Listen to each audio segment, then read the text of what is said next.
کیا آپ جانتے ہیں کہ جیسے 666 ناکامی اور پستی کا عدد ہے، اسی طرح نمبر 777 خدا کی کاملیت اور جلال کا عدد ہے۔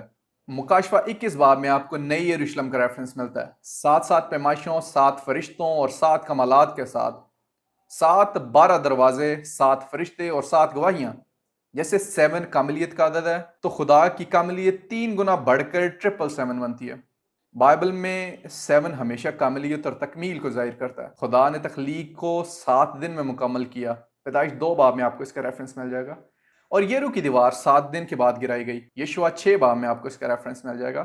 مکاشفہ میں 7 کلیسیاں ہیں، 7 موریں، 7 بغل اور 7 پیالے ہیں۔ اب سوچیں، جب 7 3 بار آتا ہے وہ 777 کہلاتا ہے، تو یہ خدا کی مکمل کاملیت ہے۔ یہ تثلیث کے خدا کا نمبر ہے، یعنی باپ، بیٹا اور روح القدس، یعنی کامل، کامل اور کامل۔ اگر شیطان کا نمبر 666 ہے تو ایمان والوں کا نمبر 777 ہے۔ اس کا مطلب آپ کی زندگی ناکامی پر نہیں بلکہ خدا کی کاملیت پر کھڑی ہے۔ جب بھی آپ کمزور پڑیں، یاد رکھیں خدا کا فضل ہمیشہ مکمل ہے۔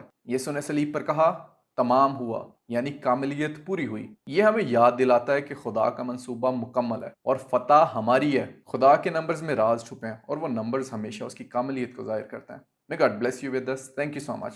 God bless you.